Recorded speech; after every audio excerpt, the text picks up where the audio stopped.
CBSE board का बार बार repeat किया गया है, लिखा हुआ नहीं है कब आया है। या आपको इंटीग्रेशन दिया हुआ है, ये कंपोजिटेड फंक्शन में दिया हुआ, कंपोजिट फंक्शन में इंटीग्रेशन दिया हुआ है 2 टू द पावर 2 और 2 टू द पावर x, फिर इनटू दिया हुआ है 2 टू द पावर 2 और उस पे आपको x पावर, फिर इनटू किया है 2 आपका भी दे सकता है इंटीग्रेशन 7 इंटू आपको 7 और आपको 7 इंटू एक्स भी दिया जा सकता है। यहाँ आपको 7 इंटू 7 उस पे x, फिर 7 इंटू आपको x और dx इस फॉर्म में भी दिया सकता है। या आपको रिपीट किया गया है 5 टू द पावर 5 उस पे 5 उस पे पावर x, फिर इसको लिखना है 5 टू द पावर आपको 5 उस पे, फिर इसको लिखना है 5 टू द पावर x और dx। इसका इंटीग्रेशन क्या होगा? अगर इस फॉर्म में आ गया तब क्या करेंगे? a पे भी पावर तो दे सकता है, a पे पावर a, a पे पावर a उस पे पावर a उस पे पावर a, फिर इसको लिखिए a पे पावर आपको a उस पे पावर है आपको x, फिर इसको लिखिए। इस फॉर्म में भी दिया जा सकता है। ये कॉन्सेप्ट समझिए, आपको कई कॉन्सेप्ट क्लियर हो जाएगा। याद करना है हमको, जो ये तो कंपोजिट फंक्शन है। देखिए हाईएस्ट पावर, सबसे पावर वाला ये है, उसको लेट कर लीजिए। एक टावर है या पावर समझिए आप, इसको t लेट कर लेते हैं 2 टू द पावर 2 और उस पे 2 टू द पावर x है। अब d बाई डी एक्स कर लेते हैं। हम लोग जानते हैं कि a to the power x का d बाई डी एक्स क्या होता है? a to the power x रह गया, जो यहाँ रहता है वो log में आ जाता है, log a, ठीक है।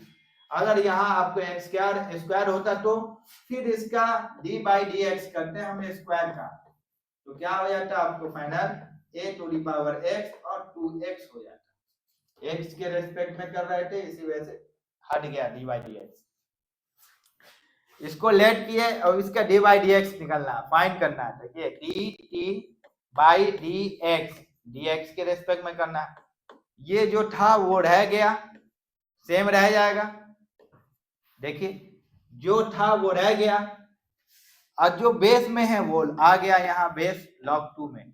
फिर हमको करना है सेकंड वाले का अकॉर्डिंग टू चैन रूल। क्या करना है? d बाई डी एक्स कीजिए, 2 टू द पावर 2 का काम खत्म हो गया। इसका कीजिए d बाई डी एक्स, तो 2 टू द पावर x रह गया। अब जो बेस है वो log में आ गया 2, बस।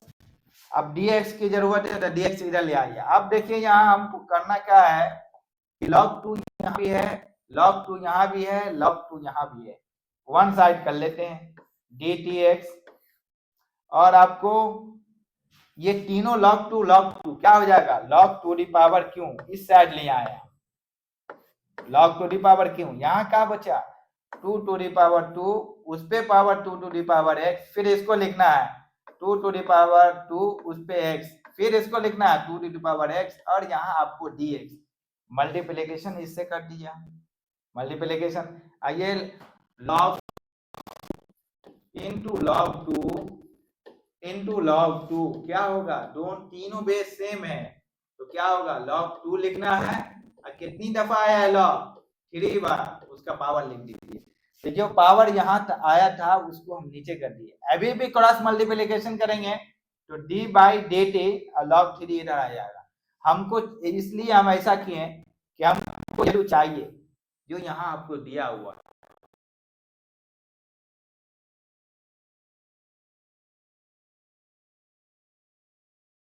इरेज करते हैं हम।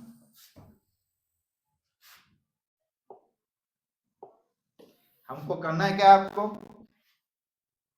Composite function 2 to the power 2 उस पे पावर 2 उस पे पावर x, ये आपको वैल्यू है, ये किसके इक्वल है? dt। तो यहाँ लिख लिए i इज इक्वल टू, ये सब वैल्यू के बदले में क्या लिख सकते हैं? इक्वल टू dt लिख सकते हैं dt। नीचे क्या है आपको?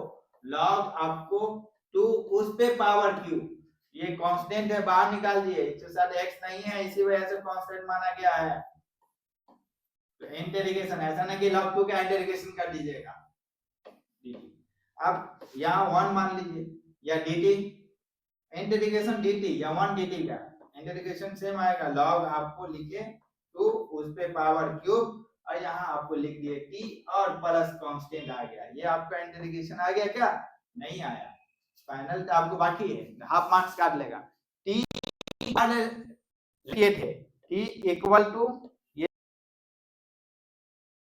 लिखिए i लिखे और क्या लिखे आपको 1 बाई log 2 लिखे, उस पे पावर क्यूब है, t का मतलब 2 to the power 2 2 to the power x, इसको लेट किए थे वो आपको लिखना पड़ेगा। ये आपका फाइनल